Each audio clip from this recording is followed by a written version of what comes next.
Muy buenas tardes, tengan todos ustedes. Mi nombre es Ormus Ivins y es un placer darles la bienvenida como asistentes a la tercera conferencia magistral del día viernes 19 de marzo del 2021 denominada La concepción cuatripartita y la cosmogonía colonial en los hogares de Tepeticpac, impartida por la doctora Lisa Oberholzer, que la Sociedad Comunitaria Tepeticpac ha preparado para esta séptima edición del Festival Camaxtli. El Festival Camaxtli es una iniciativa de la sociedad civil que desde el año 2015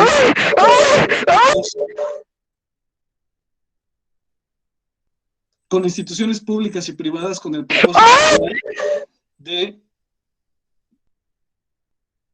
Permítame tantito, por favor, vamos a expulsar a alguna persona. Esto nunca había pasado, pero estamos sujetos a esto cuando estamos haciendo transmisiones en vivo. Entonces, a partir que podamos identificar a la persona que está haciendo estos desagradables, vamos a poder eliminarlo.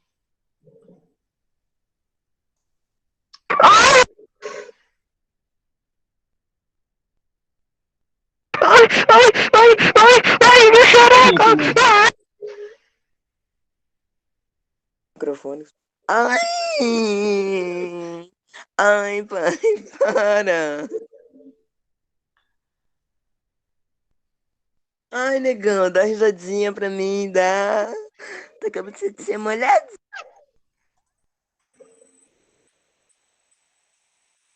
Bueno, una disculpa, doctora. Como ya habíamos comentado, afortunadamente pudimos platicar. Os caras é foda, né, mano?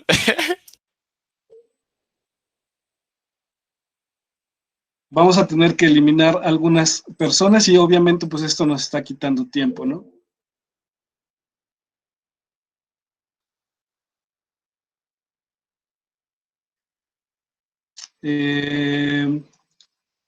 Bueno, creo que podemos continuar.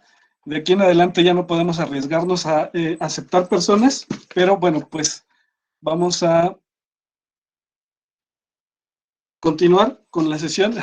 Qué pena que le tocó ver esta situación, pero bueno, decíamos que el festival se comenzó a organizar desde el 2015 para conservar, difundir y aprovechar de manera sustentable el patrimonio natural y cultural del estado de Tlaxcala.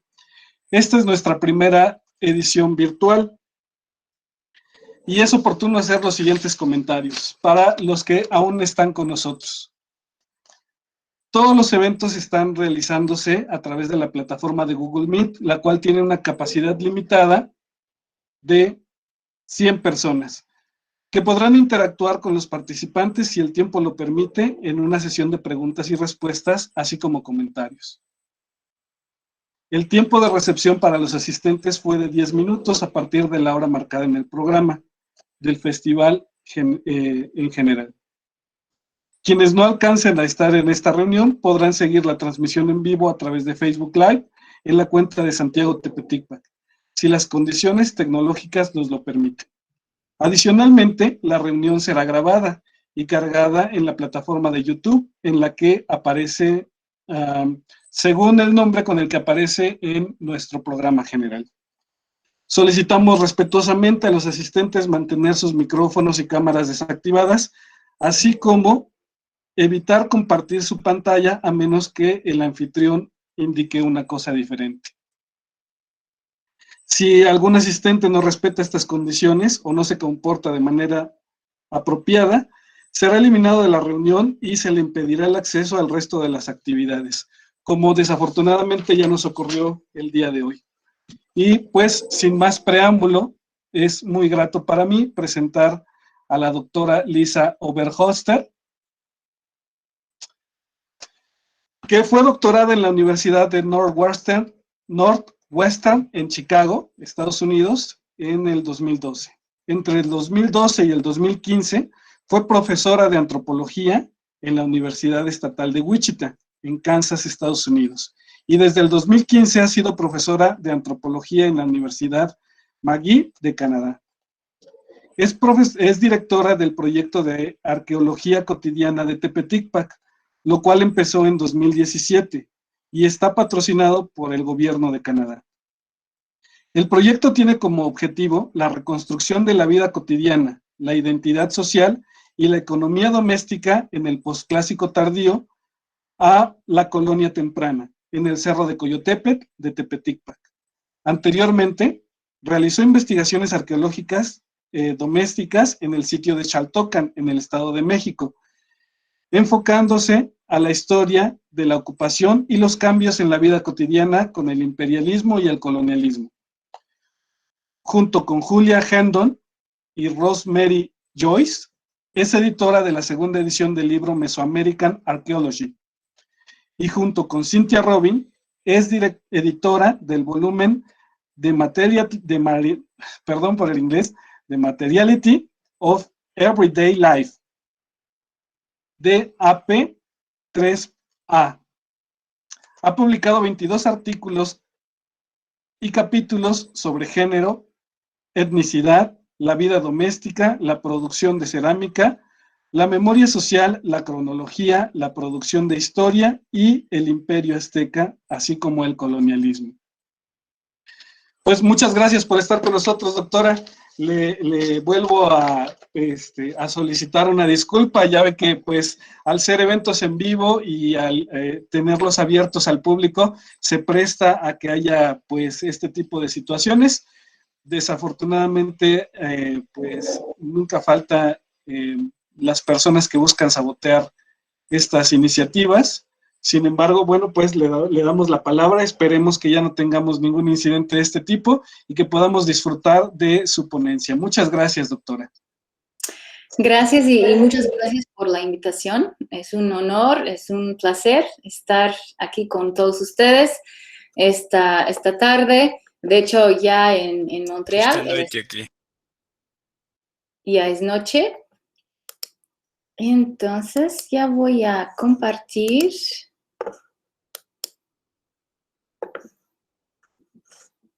mi presentación.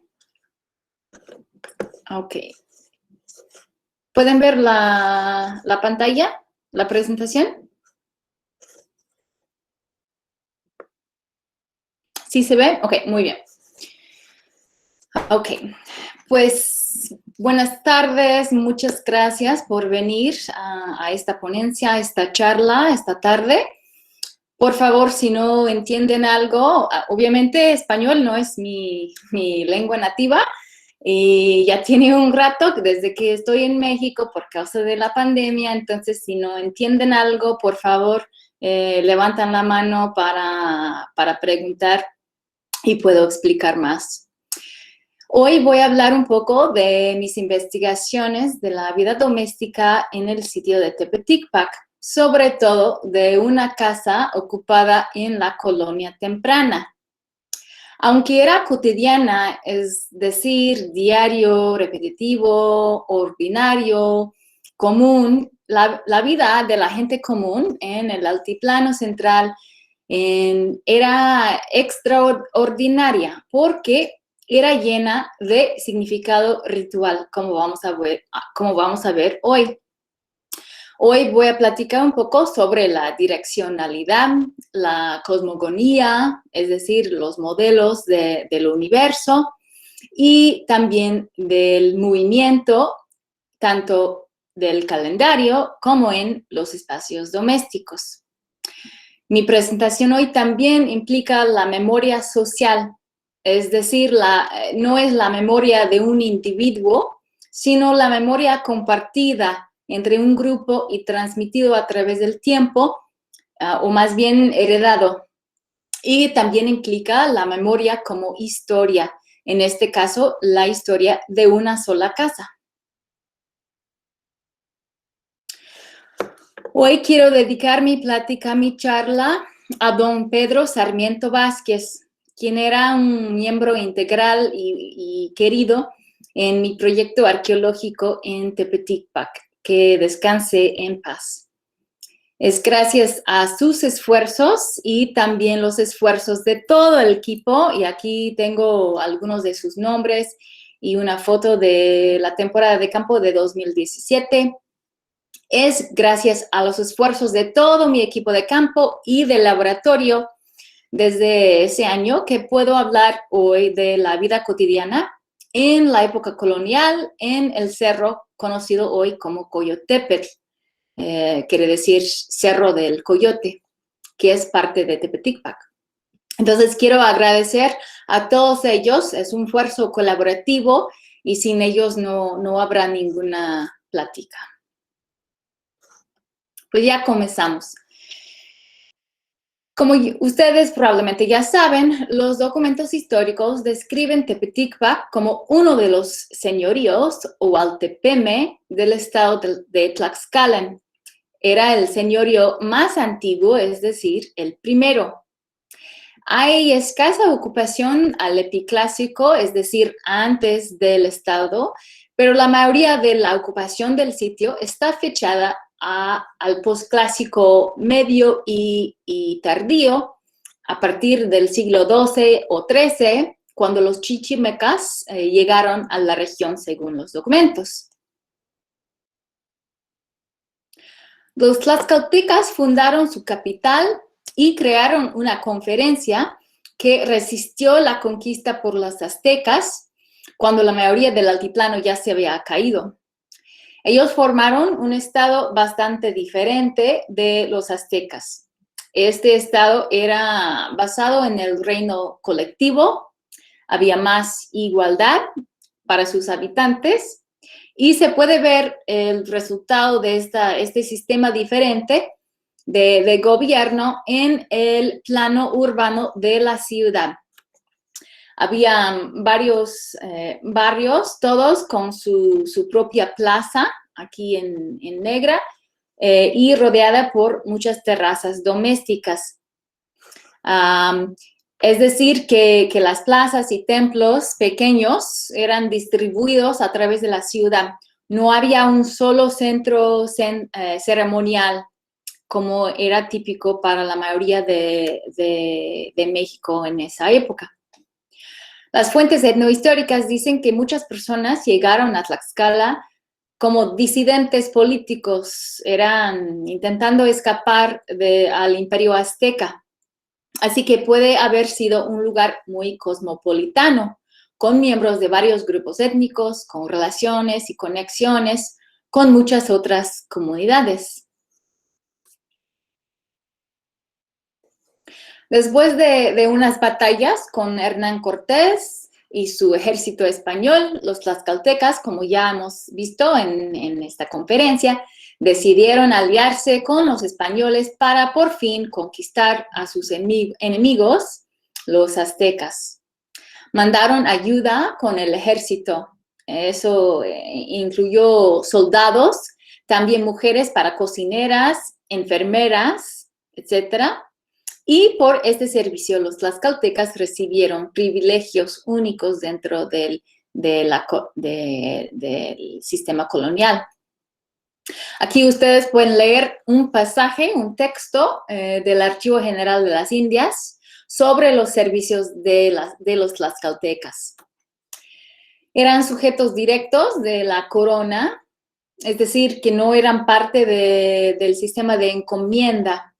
Tenían también su propio gobierno indígena que se llama el cabildo. Y también pagaban menos tributo que la mayoría de las personas indígenas en México.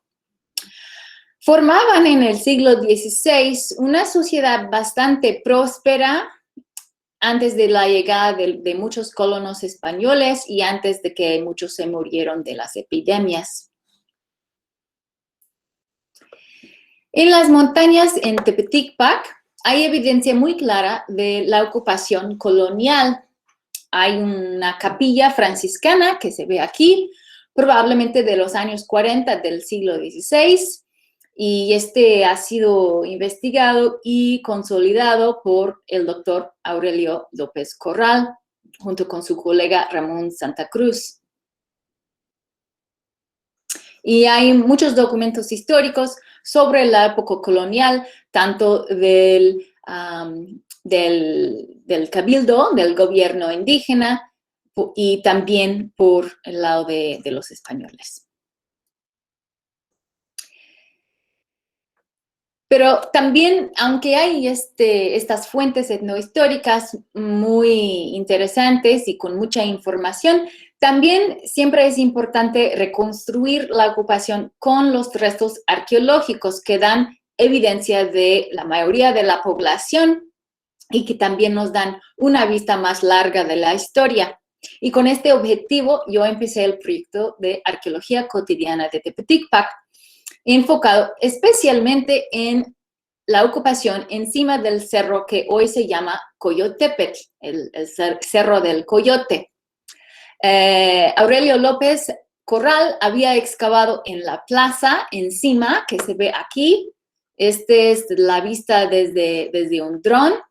También aquí, este es una imagen, un modelo de la superficie, que se ve las elevaciones, se ve que la plaza es al punto más alta del cerro y hay rodeando la plaza muchas terrazas domésticas que son el enfoque de mi proyecto, porque cuando yo empecé el proyecto nunca había llevado a cabo excavaciones de las terrazas domésticas en esta parte del sitio. Aurelio y también otro proyecto de Lane Farger habían hecho excavaciones en otras zonas del sitio, pero esta parte del sitio de Coyotepetl no tenía mucha investigación arqueológica de contextos domésticos. Entonces, en 2017, mi equipo hizo un estudio de mapeo y también un estudio geofísico para ver cuáles de las terrazas tienen la mejor posibilidad de tener restos arqueológicos bien preservados, conservados, para poder llevar a cabo excavaciones. Y al fin de ese verano, llevamos a cabo excavaciones en la primera terraza, que se está aquí, junto a la plaza.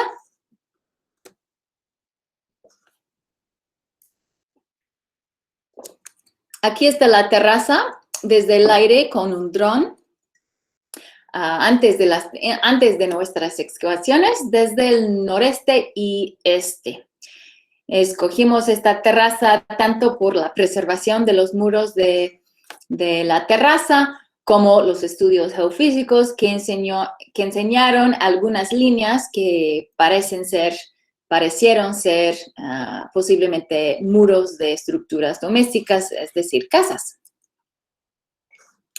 Y aquí estas son las unidades de excavaciones, casi todas eran de 2 por 2 metros. Y también aquí se ve una imagen durante las excavaciones.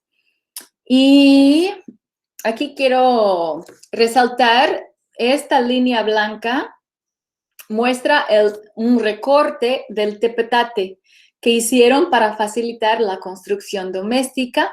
Es decir, para crear un espacio más plano para poder construir sus casas.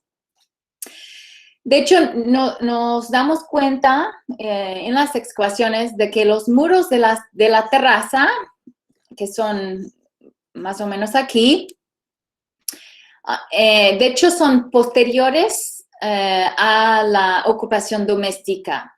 Probablemente eran construidos en la colonia tardía, para convertir el espacio para uso de agricultura.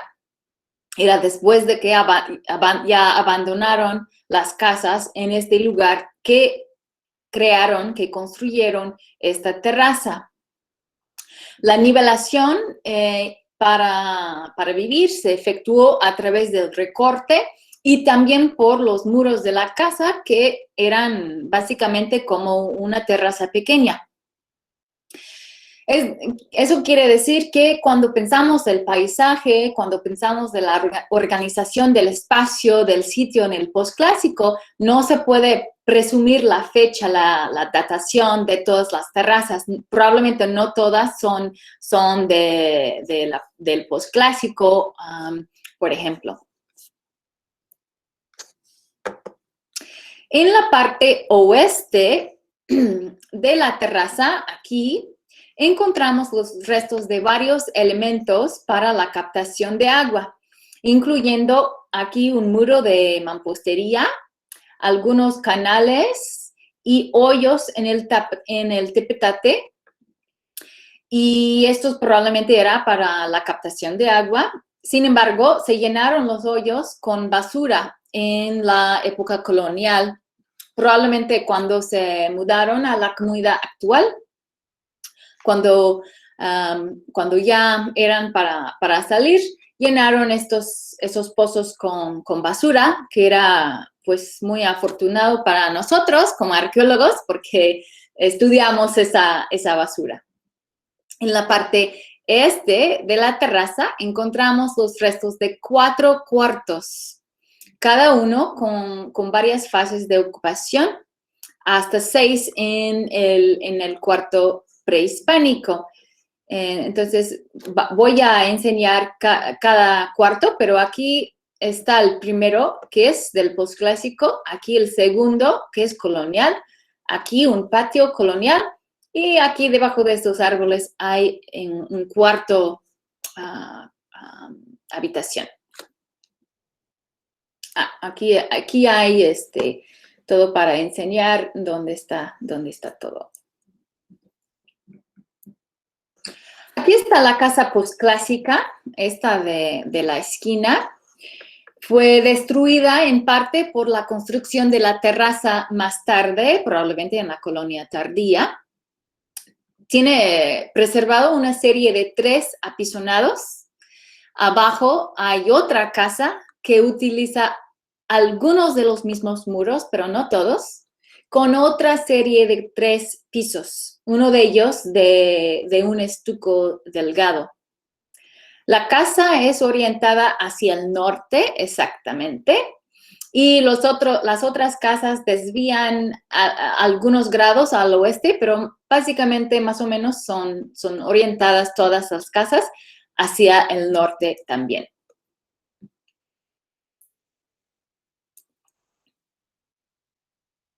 Aquí está una casa colonial bien preservado, que es el enfoque de mi plática hoy. También hay un patio aquí colonial al oeste y afuera de ello, aquí un basurero con muchos artefactos que nos ayudan a entender la vida doméstica en la época colonial. Y finalmente encontramos la esquina de otro cuarto colonial con una serie de 2 apisonados. También fue recortado y destruido. La mayoría de la habitación ya no existe a causa de la construcción de la terraza.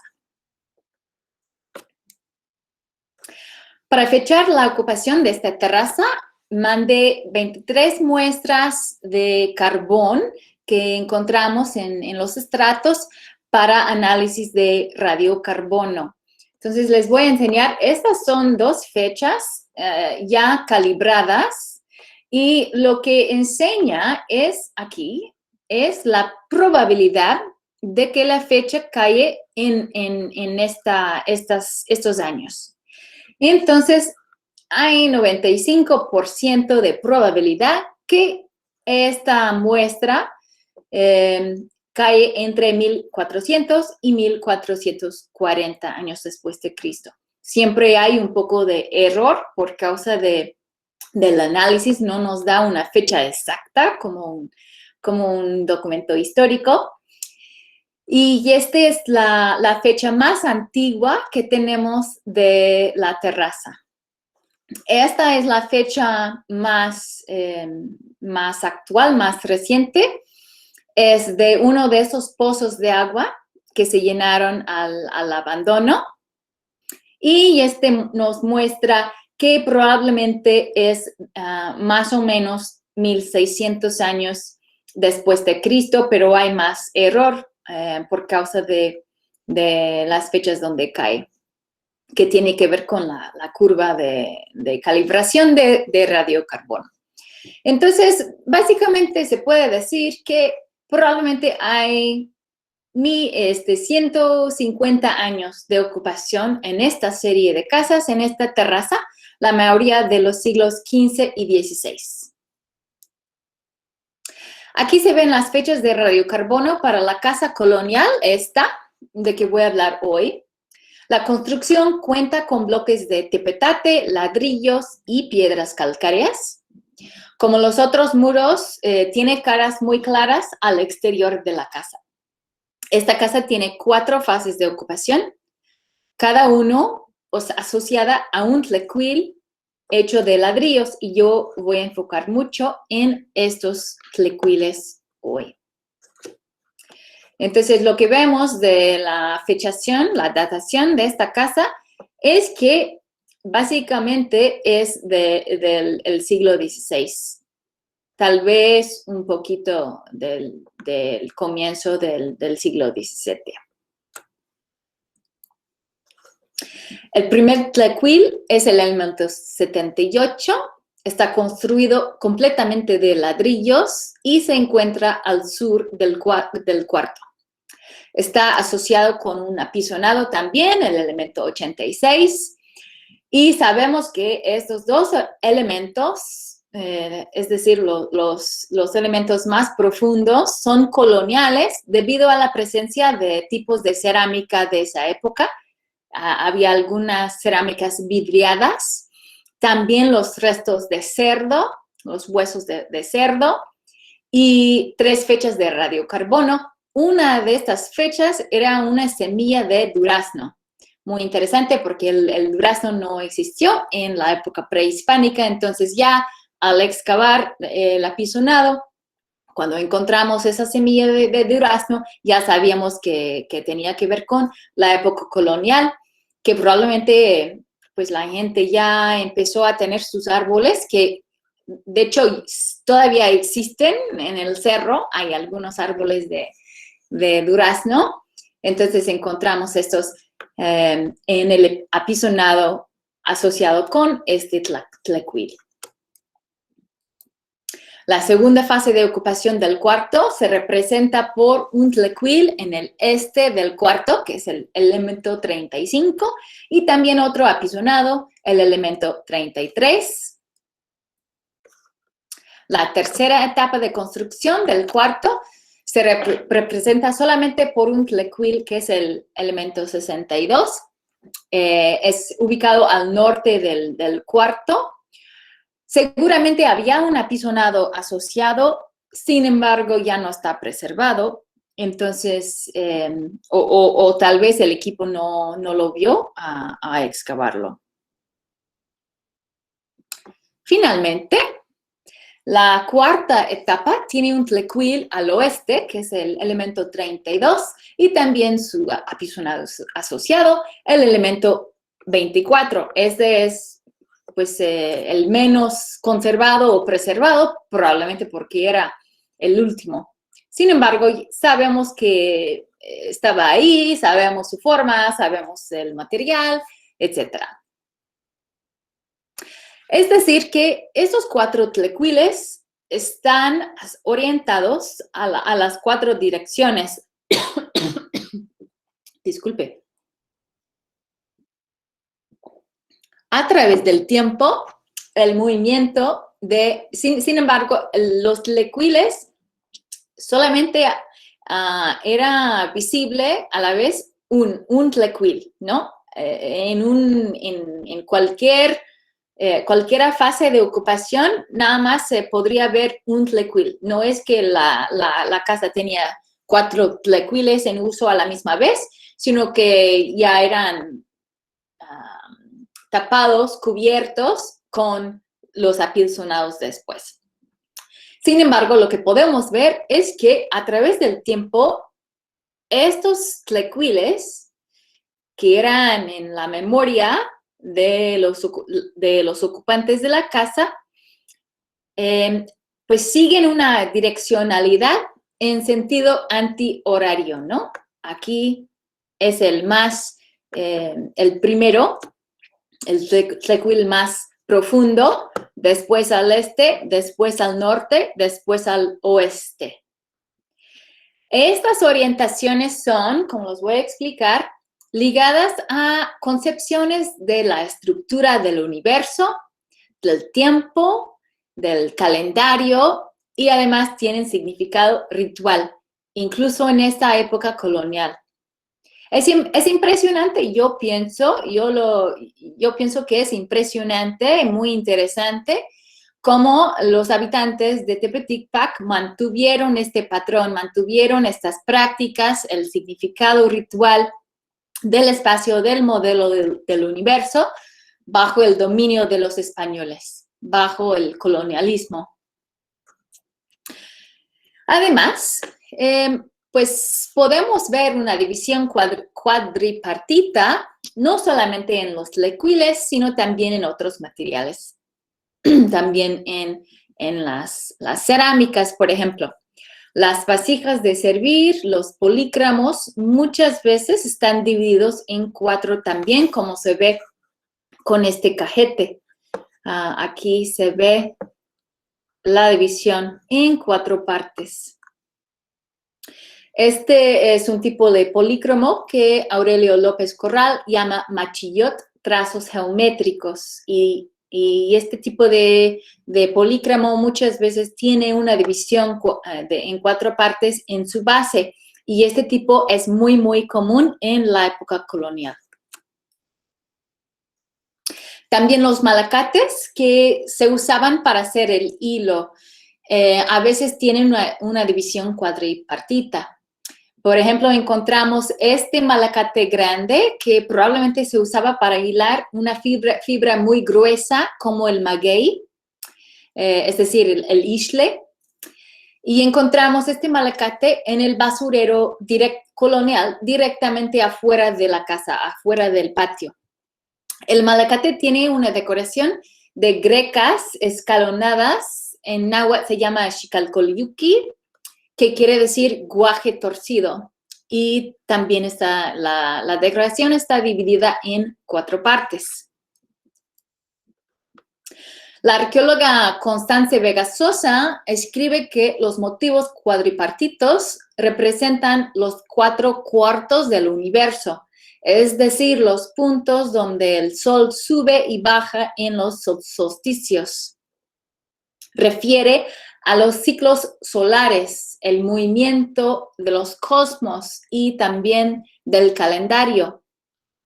En 1538, cuando vivió en el convento en Tlaxcala, el fraile Motolinía describió una obra de teatro indígena muy interesante que es relevante para estos tlecuiles. La obra era sobre el jardín de Edén y la caída del hombre. Era para la Pascua este teatro.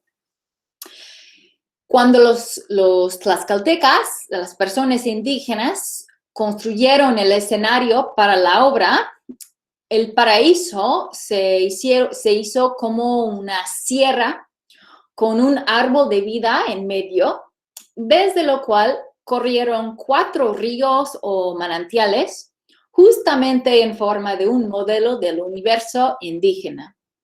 Entonces vemos esta continuación de la cosmogonía, de la cosmología en la gente indígena de Tlaxcala, que obviamente también vemos en las casas.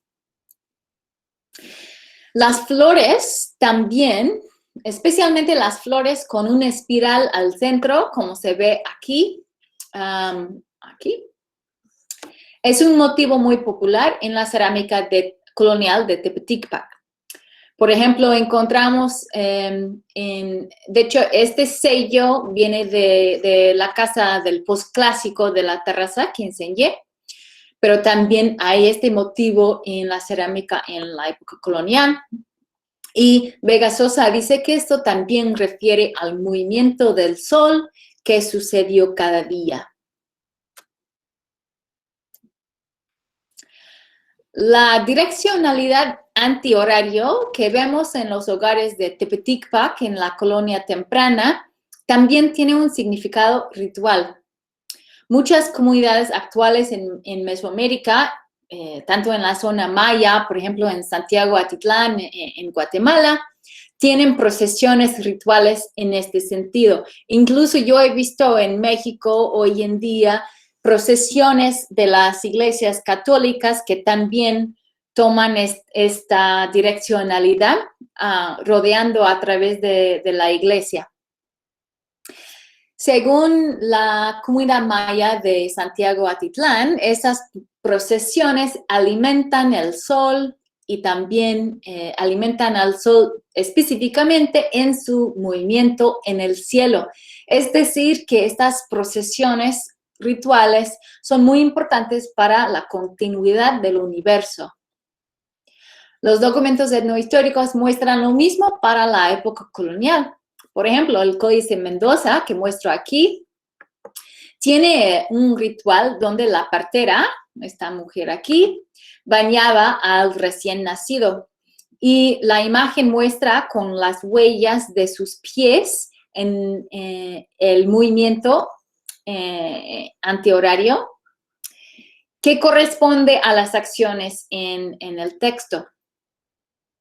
Los etnógrafos, como Evan Vogt, han escrito también de los rituales de dedicación de casas y de altares en Mesoamérica, que también hacen un circuito en esta dirección de las 4 esquinas de la casa, o haciendo ofrendas en cada esquina, y estas esquinas son asociadas con las 4 direcciones del universo.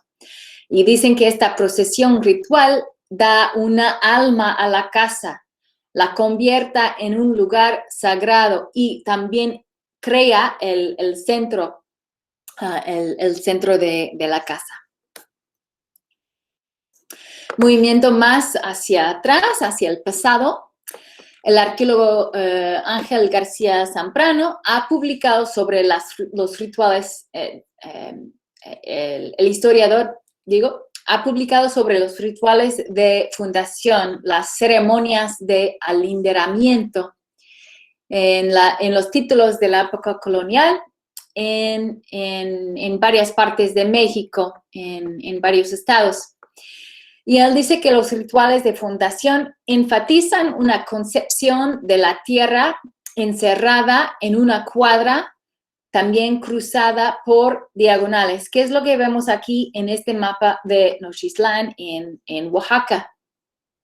Y parte de estas ceremonias rituales de fundación incluye una procesión, la cual tenía forma circular y este movimiento antihorario, y dicen que duplica el movimiento del sol en el horizonte. Él dice que los rituales de fundación sugiere que el universo y la ciudad, de hecho, copiaban la forma de una casa indígena, es decir, que no era al revés. El universo era un modelo de una casa, no era que la casa era un modelo chiquito del universo. Vemos un movimiento antihorario en los códices y artefactos del postclásico también. El Códice Borja, que se ve aquí, es un manuscrito que viene del Valle Puebla-Tlaxcala. Y el códice tiene el Tonalpuali, el calendario ritual de 260 días.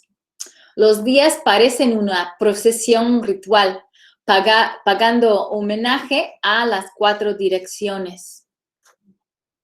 El calendario tiene 20 secuencias de 13 días, que se llaman trecenas.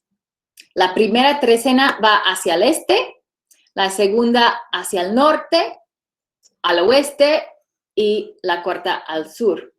En esta página, que es la página 30 del códice, son las trecenas Unocipactli,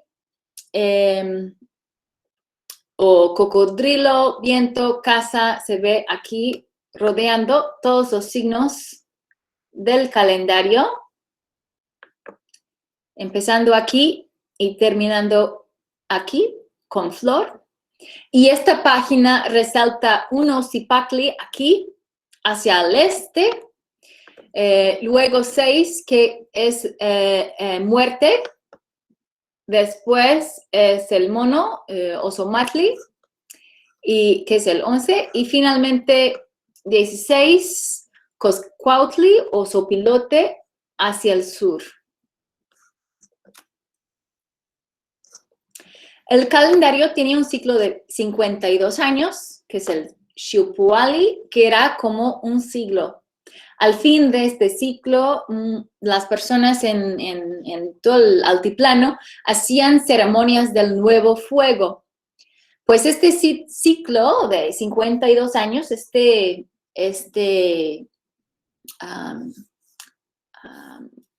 ciclo estaba dividido en 4, exactamente como las direcciones.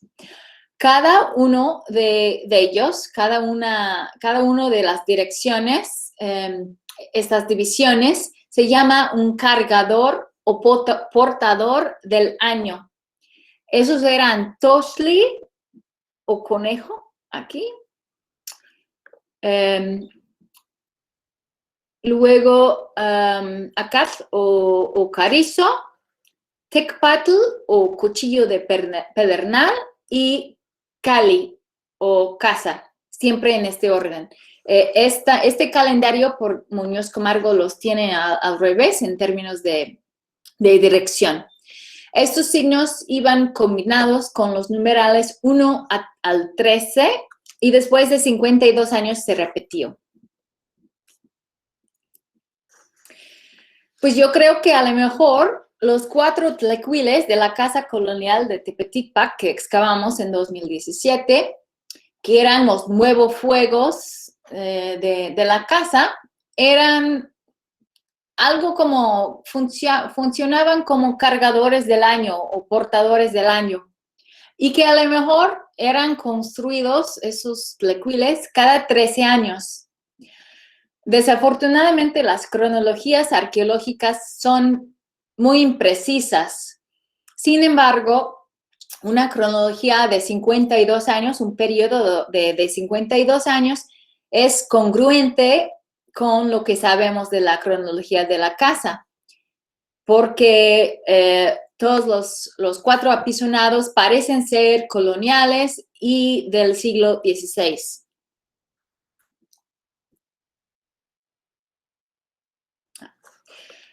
Sabemos que las comunidades indígenas de México mantuvieron su calendario tradicional por varias décadas después de la conquista. Por ejemplo, hay construcciones coloniales con glifos de fecha náhuatl del siglo XVI en varios sitios, por ejemplo, en Puebla, en Huaquechula, Tecali, Tecamachalco, por ejemplo. La iglesia franciscana de Huaquechula, Puebla, tiene el glifo 6 pedernal, que corresponde a 1576. Nuestras excavaciones sugieren que también se mantuvo la relación con el uso del calendario en las casas de la gente del Cerro Coyotepetl en Tepeticpac. Entonces, la arqueología nos muestra que la vida cotidiana de la gente era enredada, rodeada por asuntos cosmológicos. Es decir, que la gente estaba pensando en los modelos del universo, su lugar dentro del universo, el tiempo, su rol también. Se puede decir que tal vez construir estos tlecuiles era de formar en su propia casa el modelo del universo, ¿no? Como la arqueóloga Elizabeth Brownfield, que fue mi asesora, demostró, no había una división clara entre el público y el privado, entre el Estado y la casa. Hasta la mujer pobre, cuando estaba haciendo hilo en su casa para hacer sus tejidos, ella estaba pensando de los cosmos, tal vez de la incertidumbre del futuro humano, la destrucción de este ciclo del mundo.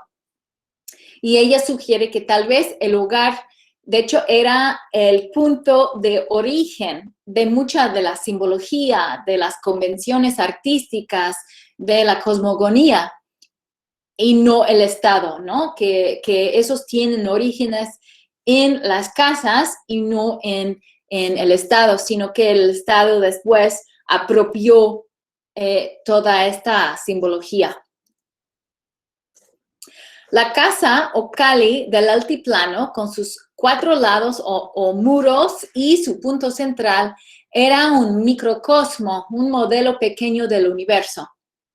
Como Louise Burkhardt escribió, la casa no era un refugio de las corrientes de los cosmos y de la historia, sino era un lugar donde estas corrientes se cruzaban forzadamente con la existencia humana.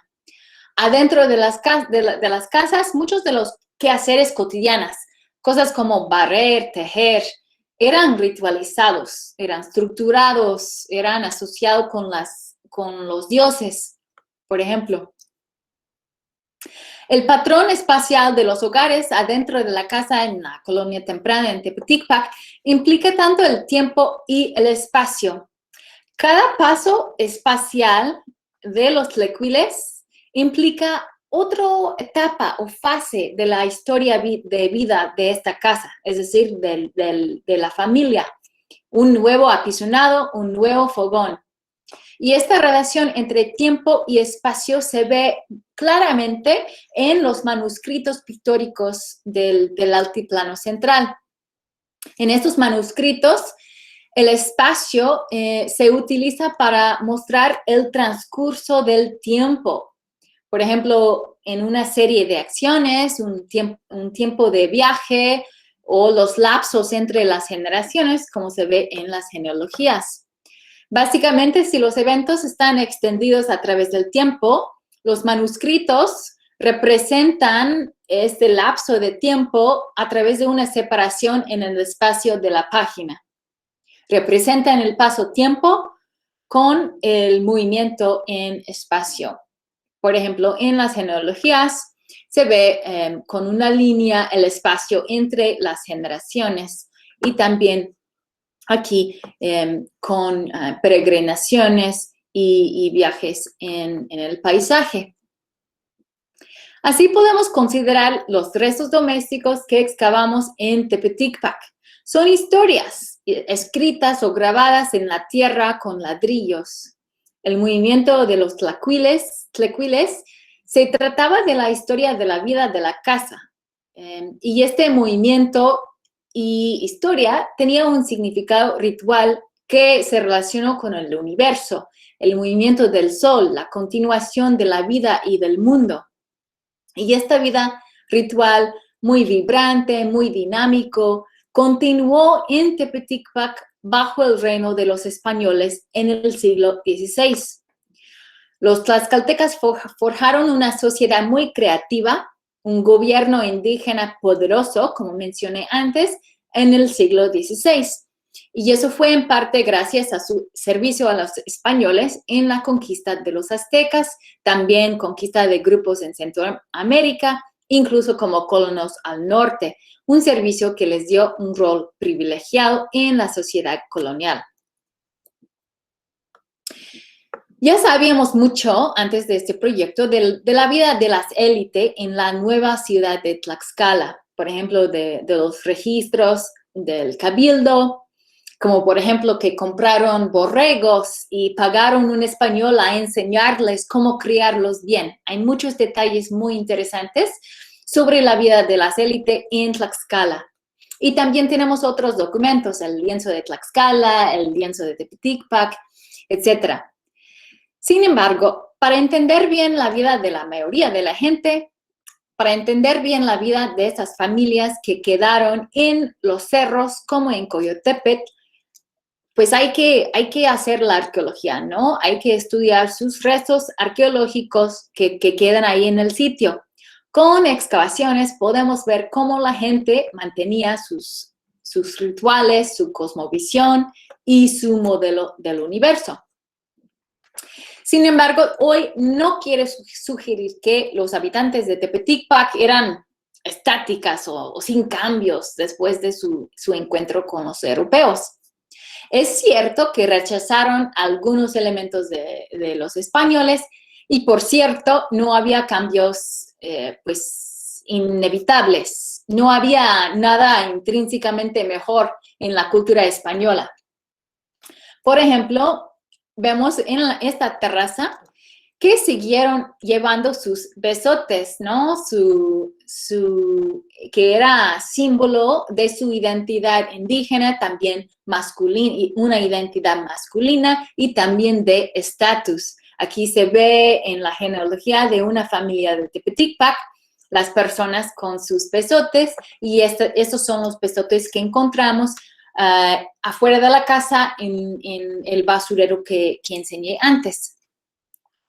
También encontramos algunos artefactos que representan la innovación dentro de una tradición indígena. Por ejemplo, en los contextos coloniales, y solamente en los contextos coloniales, encontramos algunos fragmentos de comales que habían tallados en una forma, pues no sabemos exactamente lo que son o para qué servían, pero pensamos que es la forma de una espada para el tejido, que usualmente esas espadas para el tejido son hechos de madera y no conservan, no preservan. Sin embargo, están representados en muchos documentos y códices. Y pensamos que tal vez era una innovación dentro del sitio en la época colonial, cuando ya rompió el comal, tallar los pedazos para hacer una espada para el tejido. En otros casos, vemos con la arqueología que las familias en Tepeticpac adoptaron muy rápidamente los animales y plantas de Europa. En la terraza encontramos evidencia de vacas y cerdos y de varias plantas europeas como duraznos, como ya mencioné. Y también vemos una creatividad de combinar el tradicional con las tecnologías y ideas y iconografía que habían llegado con los españoles. Y les voy a dejar a el fin de la plática unos ejemplos para ilustrar. Afuera de la casa, en el basurero aquí, encontramos esta pieza de cerámica. Es la base de un cajete polícromo que habían empezado a trabajar o hacer un disco, pero no lo terminaron. El polícromo conforme en varias maneras al mismo tipo de cerámica que enseñé antes, que en Tepeticpac decimos que es machillot trazos geométricos. Sin embargo, la iconografía pues es bastante diferente y claramente colonial. Cuando lo encontramos, pues me impresionó, ¿no? Porque es muy diferente estas líneas. Yo pienso que se parece la notación de la contabilidad en particular que vino en esta forma de España. Es decir, que adaptaron algunas de las mismas vasijas de servir para sus fiestas, sus banquetas en sus casas, algunos que tenían motivos en cuatro partes, y empezaron a hacer referencia a un sistema de escribir nuevo. Este sistema que llegó con los españoles, pero que al parecer ya tenía un rol importante dentro de su propia sociedad. Sabemos que esta casa ya tenía una historia de trabajar con el papel, porque encontramos este artefacto que es un machacador que se usaba para hacer el papel de amate. Y encontramos este machacador en la casa prehispánica de la terraza. Entonces pues probablemente ya estaban usando la escritura en las casas y también estaban fabricando el papel. También podemos platicar de cómo adoptaron la cerámica vidriada para cocinar. Incluso en esta terraza encontramos evidencia de la producción de esta cerámica en la forma de fallas, es decir, errores de cocción. este tipo de cerámica vidriada que vino con los españoles. Ya en el siglo XVI, las personas viviendo en Tepeticpac ya estaban haciendo este tipo de cerámica en sus talleres. También siguieron haciendo y usando las figurillas de cerámica, que yo he enfocado mucho en mis investigaciones antes.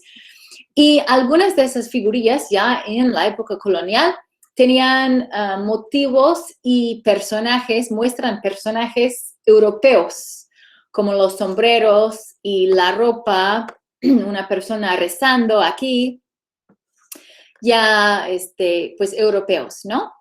Entonces vemos aquí la combinación de la tecnología y el tipo de artefacto, la figurilla con la iconografía de Europa. Y finalmente encontramos lo que parece ser un cierre de cobre, que es verdaderamente un híbrido. El material, la manufactura, la decoración es típicamente indígena, pero probablemente es para una correa de cuero, que es una tradición que viene de Europa.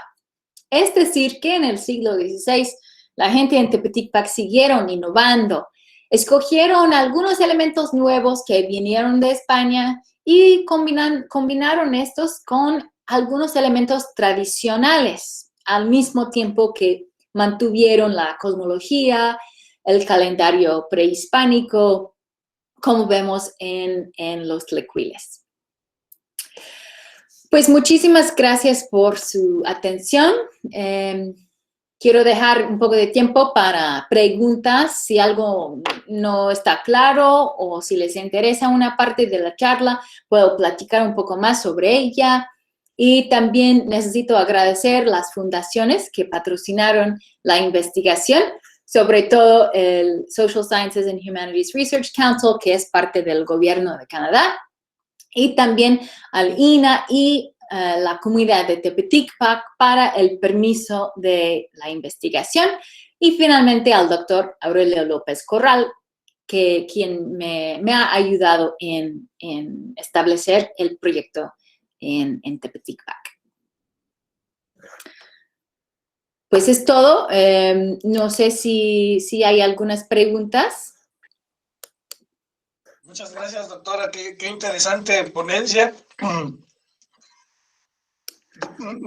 Es impresionante cómo de una cosa tan simple como puede ser la excavación de una casa que ni siquiera era, digamos, de la realeza, digamos, era una casa de gente común, y que esto se escala a un nivel impresionante, como bien dice usted. O sea, no es que el cosmos que la casa fuera representación del cosmos, sino que el cosmos era representación de la casa, y esto nos mueve todas las ideas. Es impresionante toda su interpretación y las inferencias que va sacando de una excavación de una de las estructuras que ni siquiera era de las principales. Entonces, qué impresionante trabajo. Yo tengo muchas preguntas, a ver si me alcanza el tiempo para que yo las pueda hacer, pero quiero dejar el espacio para que los asistentes puedan hacer algún comentario o expresar alguna duda. Voy a leer algunos comentarios que están en el chat. Sí. Pues hay gente que quería entrar y que venía de Brasil, pero ya no me pude arriesgar a aceptarlos porque no quería que interrumpieran con alguna grosería. Gracias por eso. Voy a buscar aquí si hay alguna pregunta, porque sí hay comentarios, pero son muy sencillos, dicen sí o no, o ya no digan groserías, cosas de ese tipo. Aquí tenemos uno de Omar Ángel que dice: yo quisiera saber un poco más acerca de los besotes y artículos similares. Sí, pues son muy interesantes estos besotes. Todo, las orejeras, toda esta que tiene que ver con la decoración del cuerpo y que tiene mucho que ver con la identidad, me interesa mucho, ¿no? Y yo he investigado también los besotes en el Estado de México, en Jaltocán, donde tenía un proyecto antes, que tiene otra forma. Y lo que sabemos de los besotes es que eran una manera de marcar, de enseñar una identidad social muy compleja, esta identidad. O sea, que enseñó varias cosas a la misma vez. Primero, tiene que ver con la masculinidad, porque solo los hombres portaban besotes. Segundo, sabemos que era un marcador de la etnicidad.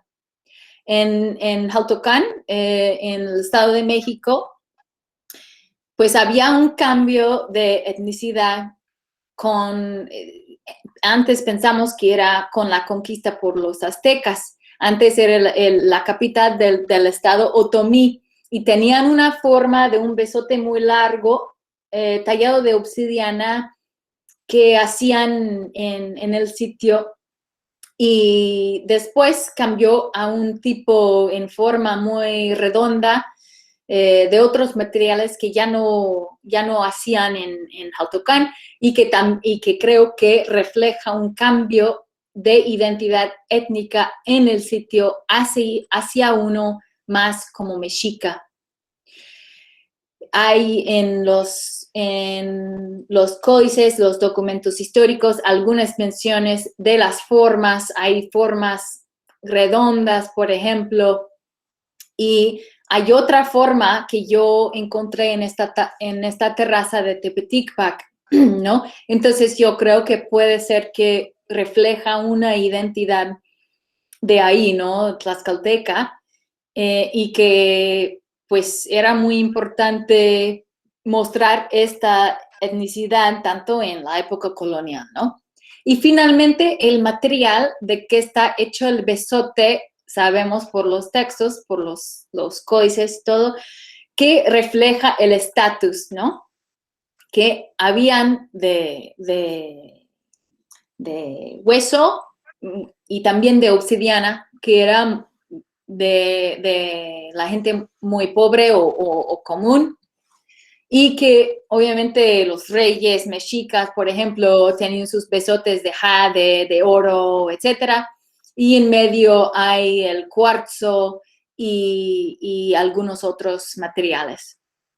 Parece ser que estos besotes que yo encontré son de una obsidiana gris o negra. Entonces, pues refleja algo del estatus. La última cosa que sabemos es que según las fuentes etnohistóricas, que eran regalos por su servicio en la guerra, por capturar a un enemigo, pues ya eran regalados un besote de un material más de lujo, ¿no? Entonces, tiene que ver también con haber pues avanzado o logrado ciertas cosas en la guerra. Sí, correcto, sí, también tenía yo la idea de que eran grados militares. Correcto. Tenemos más preguntas, doctora. Roxana Grande nos dice, me gustaría preguntar cuánto tiempo llevó recabar y compilar su investigación. Fue realmente interesante y le agradece esta señorita Roxana Grande. Gracias. Pues en 2017 hicimos un mes de recorrido y estudio geofísico y después, no me acuerdo si eran 4 o 6 semanas de excavación de la terraza y después 2 veranos de análisis de los materiales, ¿no? Porque pues sale mucho material y es muy importante, pues es mucho tiempo, ¿no? Para contar, analizar, sacar fotos, medidas y analizar y interpretar todo, ¿no? Entonces, pues ya eso era de la primera etapa del proyecto. Ya para el verano pasado queríamos venir, pues ya tenemos más patrocinio para hacer más excavaciones de más terrazas. La idea es de venir, si la comida nos permite, pues de venir para hacer 3 veranos de excavación de tal vez 6 terrazas más. Y después algunas temporadas de análisis después, es decir, un proyecto de 5 años más o menos.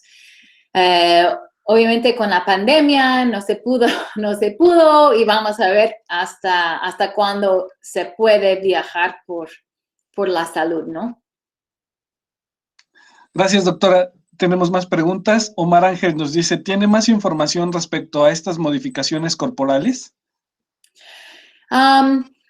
Pues la otra cosa que podría tal vez decir es que pues había muchas modificaciones, ¿no? No solamente de besotes, también de orejeras. Sabemos de las fuentes etnohistóricas del Imperio Azteca, de Tenochtitlan, que estos piercings se hacían a los niños en ciertas ceremonias que tienen que ver con el crecimiento y también de la creación de un género, de un niño, ¿no? O una niña. Tanto los hombres y las mujeres llevaban orejeras de varias formas. También encontramos estas de cerámica, de obsidiana, etcétera. Y esto tiene que ver entonces con la edad, ¿no? Primero hacían el hoyo, lo dejaron con un hilo en esta ceremonia que era Iskali, si me acuerdo bien, se llama el ritual Iskali, y dejaron ahí el hilito.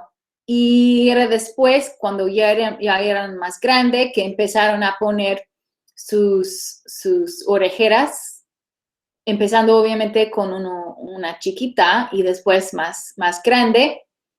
También podemos hablar de la modificación del cráneo, que también tiene que ver con la niñez, ¿no? Porque era de los bebés cuando hacían la modificación. Y hay varias formas en Mesoamérica y en México. En Tepeticpac no encontramos ningún entierro. Parece que en el sitio, pues en todo el sitio, incluso de las otras investigaciones, hay muy pocos entierros en contextos domésticos. Parecen que enterraban sus muertos más bien en cementerios, algo así, ¿no? Tal vez en las plazas. Entonces, yo no encontré ningún entierro para decir si practicaban esta modificación del cráneo para hacer una forma más bella, pero era muy común en todo México antiguo. Entonces, probablemente también hacían esta modificación a su cuerpo. Gracias, doctora. Marco Ramírez nos dice, me ayudó mucho a entender mejor la historia de la entidad donde vivo. Muchas gracias por tomarse el tiempo de exponer esta gran investigación que ha realizado. Gracias, es un honor. Gracias a usted, doctora. Muchachos, asistentes a esta conferencia, ¿alguna pregunta más? Vamos a esperar si es que gustan hacer alguna pregunta o tomar el micrófono para hacer algún comentario, alguna felicitación. Mientras tanto, pues yo también tengo algunas preguntas, doctora, y pues quiero aprovechar para hacérselas. La primera de ellas es, ¿por qué eligió usted Tepeticpac para hacer sus investigaciones habiendo tantos sitios arqueológicos en México? Y bueno, para empezar, ¿por qué México, una universidad de Canadá, se interesa por estas investigaciones? Muy buenas preguntas. Pues yo nací en California y la comunidad donde crecí tiene la mayoría de los habitantes de origen de México, porque es un lugar de mucha agricultura. Entonces, de niña estaba rodeada por la cultura mexicana, que era, pues, fascinante, ¿no? Muy, pues, increíble, muy rica la cultura, la comida, la lengua, todo eso me fascinaba, ¿no? Entonces, pues por eso decidí enfocarme en México. Y pues para el altiplano en particular, dentro de los Estados Unidos y Canadá, hay muy pocos investigadores de la zona del altiplano. La mayoría de los arqueólogos mesoamericanos de los Estados Unidos y Canadá trabajan en la zona maya. Entonces, pues era pues una oportunidad, ¿no? De hacer algo diferente, nuevo, que no había tanto.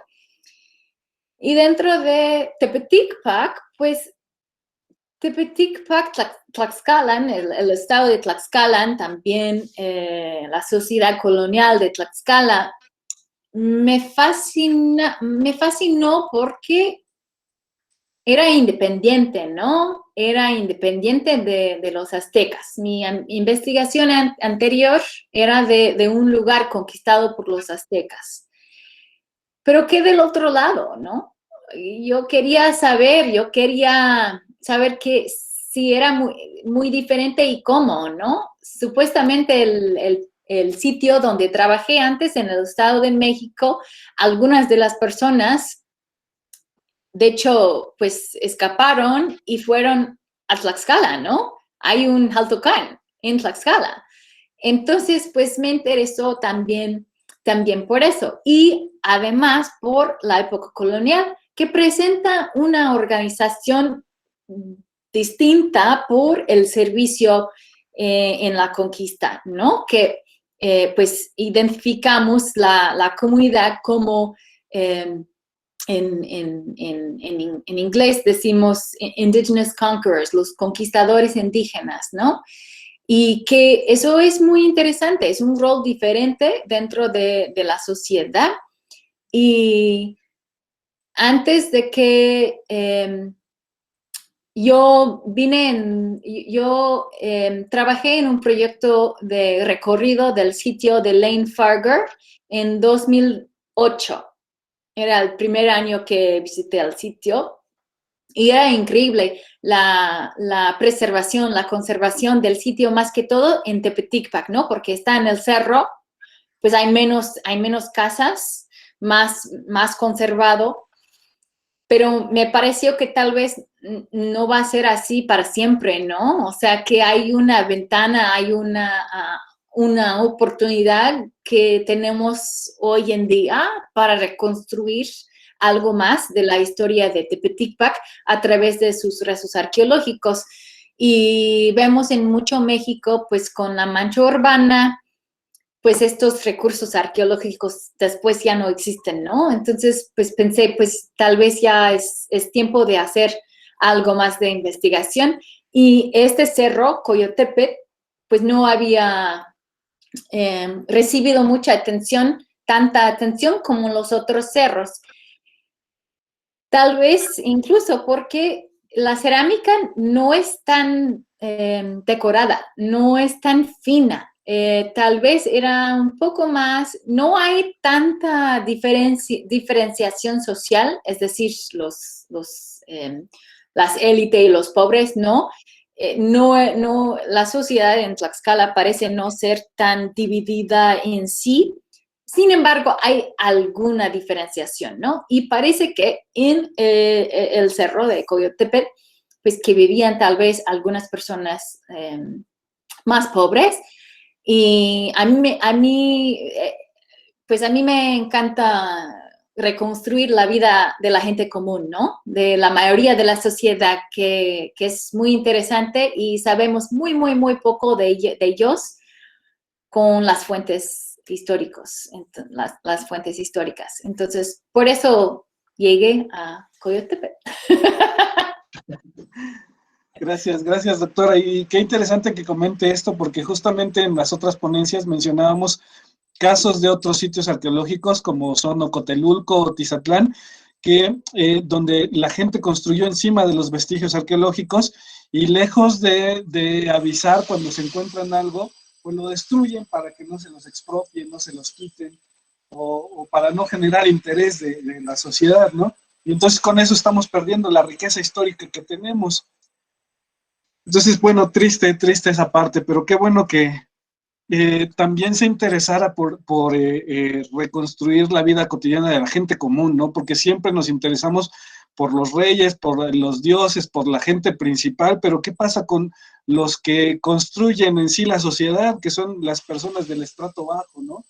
Sí. Y también en las conclusiones que ha encontrado usted, o sea, que a pesar de que fueran ricos o fueran pobres, todos tenían la misma idea de entender el universo, ¿no? Qué padrísimo, qué interesante conclusión.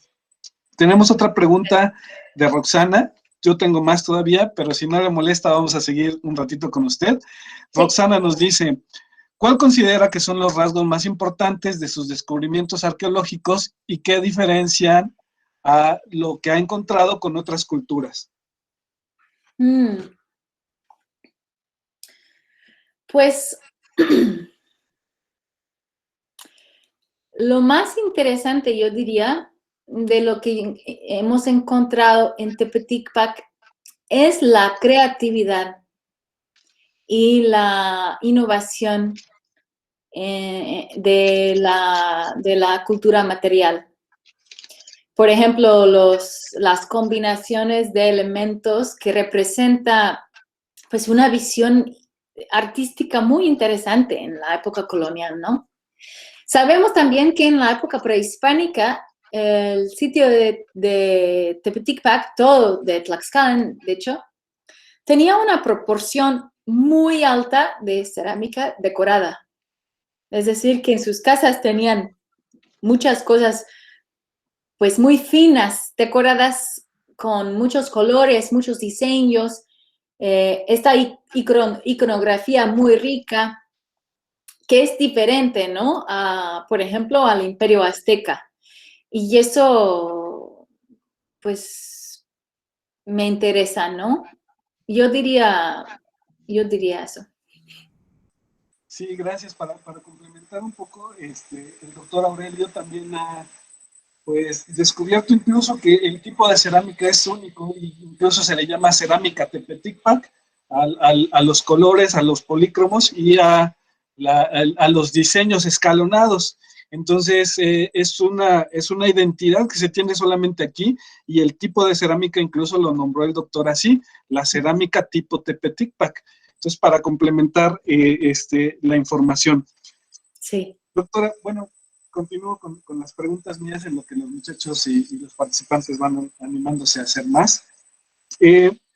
Mencionaba usted que era importante reconocer que mantuvieran, la gente normal mantuviera las tradiciones a pesar de que ya habían tenido el contacto con los españoles, de que había iniciado formalmente la época colonial. Y bueno, pues la pregunta sería, ¿cómo fue que ellos mantuvieron estas costumbres? Porque como usted sabrá, otras que eran un poco más, no sé cómo decirles, perversas para los ojos de los colonizadores, como comer gente y ese tipo de cosas, que eran, ellos mismos decían es cosa del diablo, ¿no? Pero esto de acomodar los tlecuiles tal vez para los españoles se les hizo pues más insignificante y ni siquiera sabían lo que significaba, y tal vez por eso dejaron que las personas la siguieran manteniendo, incluso tal vez ni siquiera se dieron cuenta. ¿Usted concuerda con eso? Sí, pues porque sí, se puede ver, desde esta terraza se ve la capilla, ¿no? Se puede ver desde la capilla, se puede ver las casas que excavamos. Eran bajo el dominio, ¿no? Los frailes que dijeron que ya no deberían tener estas creencias, todo eso. Lo que resulta muy interesante de los tlecuiles es que no eran visibles, ¿no? Sí. A cualquier instante, nada más estaba visible un solo tlecuil. Es decir, que toda esta cosmovisión, este modelo del universo que existió enterrado en la casa, se existió en sus memorias, ¿no? no era visible. Entonces, ¿qué iban a hacer los españoles? Pues nada, ¿no? No iban a darse cuenta. Puede ser un poco de resistencia, ¿no? Incluso según entendí, doctora, puede ser que ni siquiera fue la misma familia que estuvo, sino que estuvo una y luego estuvo otra y luego estuvo otra, y aún así conservaban la misma visión y continuaban el ritual de ir cambiando de lugar el tlecuil. Pues no podemos saber si es la misma familia o no. Sin embargo, yo diría que probablemente era la misma familia porque si no, o tal vez necesitamos excavar más casas, ¿no? Para ver más casas bien preservadas de la época colonial, para saber si eso era un patrón en todas las casas, ¿no? Y sabiendo que uno empieza al sur y luego al este y luego al norte y que uno puede replicar este ciclo solo viendo el tlecuil que está hoy, ¿no? Pues la próxima debe ser, si el actual es al sur, pues ya después cuando construimos nuestro piso, nuestro apisonado, ya debe ir al este. No sabemos muy bien, ¿no? Si todos hubieran empezado en el sur y luego o no. Como nada más tenemos la sola casa, ¿no?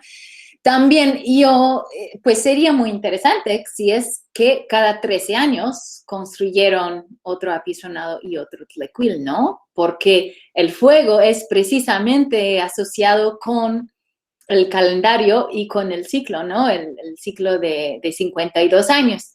Entonces, pues no puedo verificar, no hay manera de verificar si era cada 13 años que construyó, pero es posible, ¿no? Y en este caso, tal vez hubiera sido la misma familia sabiendo desde cuándo hicieron la última, ¿no?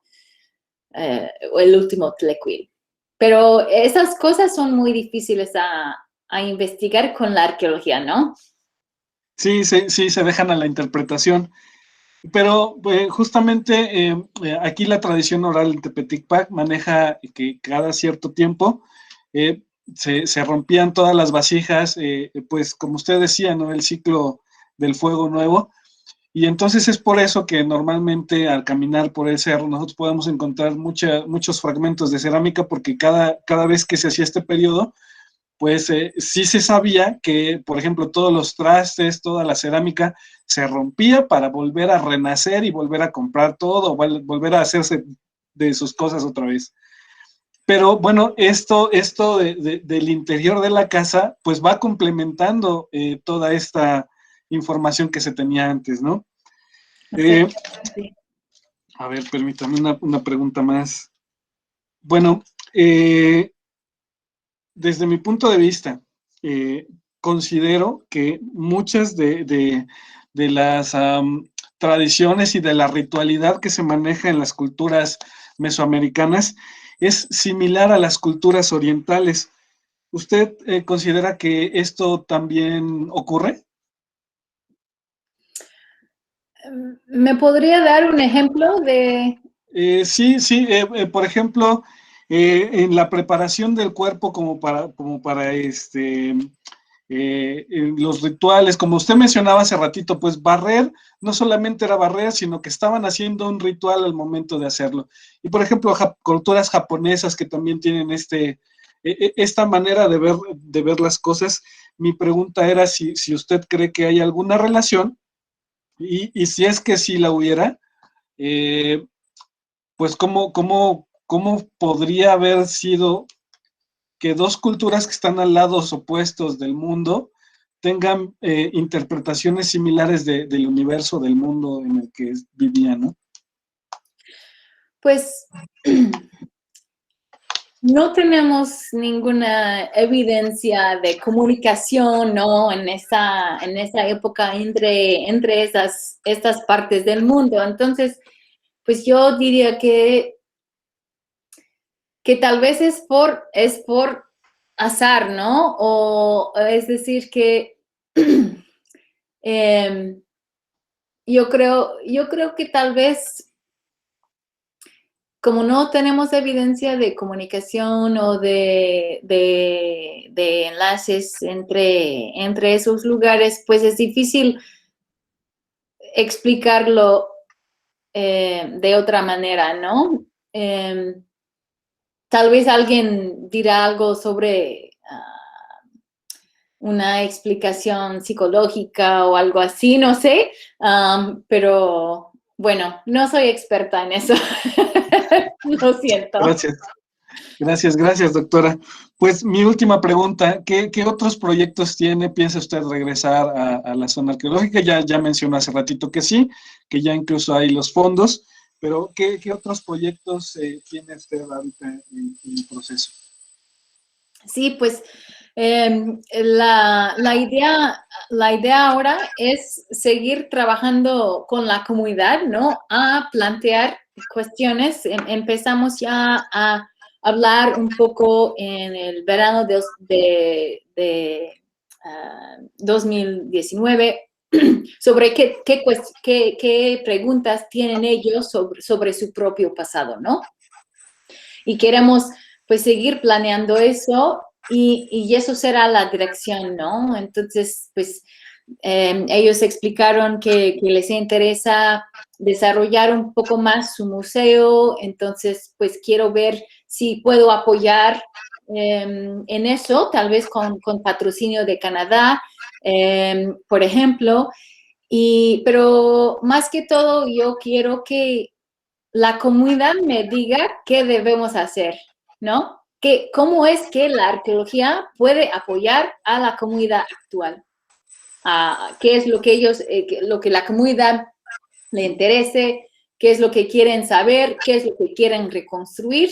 Pues eso podemos hacer juntos, ¿no? Sí, doctora, muchas gracias. De hecho, yo estuve en esa reunión y ahí fue donde obtuve su contacto. Sí. Y bueno, pues le envié algo de información, pero parece que no pudimos hacérsela llegar por esto que me dice que había cambiado de número, ¿no? Sí. Tenemos una pregunta más de Omar Ángel que nos dice, ¿le gustaría hacer alguna colaboración con la Universidad Autónoma de Tlaxcala? Pues sí hay oportunidades para colaboración. Sería tengo mucho interés, sí. Tal vez por mi correo electrónico, no sé si hay un chat que puedo poner mis detalles. Sí. Está arriba de los 3 puntitos. Sí, ya lo encontró. Sí, ahí puede poner usted su correo electrónico. Y bueno, comentarle, doctora, que la mayoría de los asistentes ahorita a esta reunión son estudiantes de la licenciatura de Artes Visuales de la Universidad Autónoma de Tlaxcala y que estamos manejando un proyecto pues de reinterpretación justamente de la vida cotidiana de la Tlaxcala prehispánica.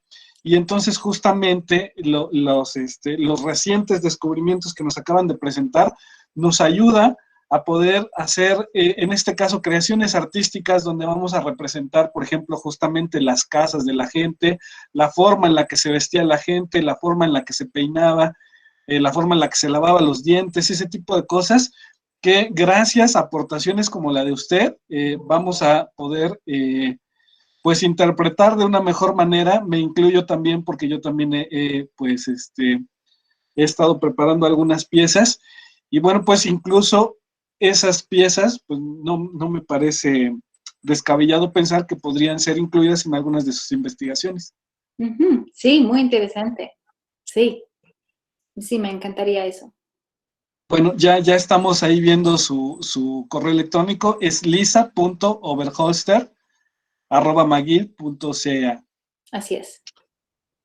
Pues mi querida doctora, a menos que haya otro comentario por parte de los asistentes, es un honor haber estado con usted esta hora con 39 minutos.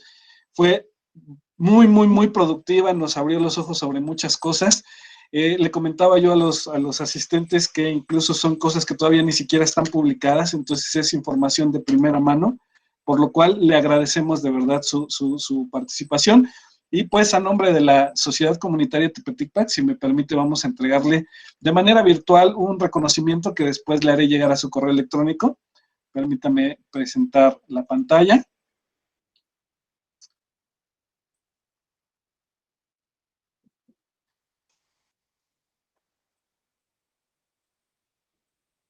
Ya estamos presentando la pantalla, entonces voy a compartir el documento.